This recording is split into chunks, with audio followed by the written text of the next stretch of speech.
चलें, उसके बाद अब शुरू करते हैं हम जहाँ से बात हो रही थी, कंटिन्यू करते हैं। तो ये हमारे पास बेसिकली वो पूरी फील्ड है जहाँ पे हम काम करते हैं, एक्सेल की रोज़ एंड कॉलम्स। ठीक है। तो ये रोज़ एंड कॉलम्स मिलके ही हमारे पास स्प्रेडशीट हमारे पास बनाते हैं, और हम रोज़ एंड कॉलम वाइज ही डाटा अपना इंसर्ट करते हैं। इसकी एक छोटी सी अब एग्जांपल लेके चलते हैं। जैसे मिसाल के तौर पे चार दोस्त जा रहे हैं, तीन दोस्त जा रहे हैं किसी टूर पे।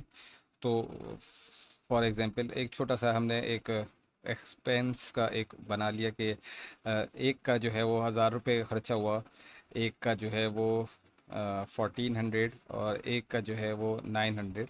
तो अब हमने ये रोज़ एंड कॉलम्स वाइज हमने डाटा इंसर्ट कर दिया। तो अब हम फ़ायदा क्या होता है एक्सेल के यूज़ करने से, जैसे मिसाल के तौर पे अगर मैं चाह रहा हूँ कि मुझे सम निकालना है, तो मैं यहाँ पे ये टोटल अमाउंट कितना रहा।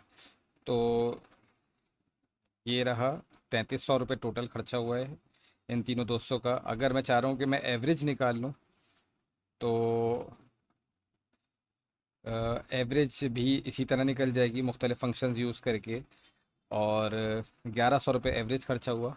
तो इसी तरह से अगर मैं चाहता हूँ, ये बहुत बड़ी मिसाल के तौर पे किसी बड़े डाटा पे काम कर रहे हैं, उसमें कोई छोटा सा डाटा हमें चेंज करना है, तो ये इसको हम 1400 के बजाय 600 करना चाह रहे हैं, तो एवरेज हमारे पास 833.33 हो गया। तो मतलब ये ऑटोमेटिकली रन टाइम पे इसको मैनिपुलेट भी करता रहेगा और इसको चेंज भी करता रहेगा। तो ये इस तरह से हम इस पे काम कर रहे होते हैं।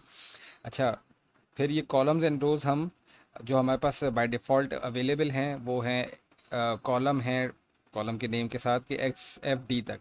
ये ए कॉलम से शुरू हो रहा है, और ऑनवर्ड्स जो है एक्स एफ डी इसका लास्ट कॉलम है, जिसको हम बढ़ा भी सकते हैं। और यहाँ पे अगर हम देखें तो 1048576 ह्यूज नंबर। तो इतने हमारे पास रोज़ हैं। अच्छा, हम बीच में कॉलम इंसर्ट करना चाहें तो हम राइट क्लिक करके यहाँ पे इंसर्ट भी कर सकते हैं।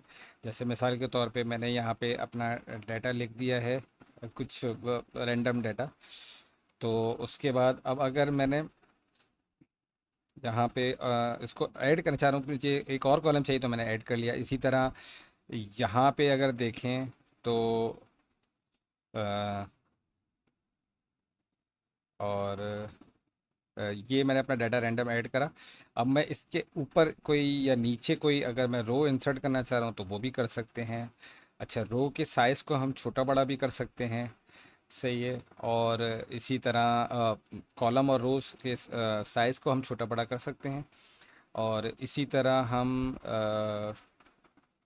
स्पेसिफिक सेल को भी, रो को भी हम छोटा बड़ा कर सकते हैं।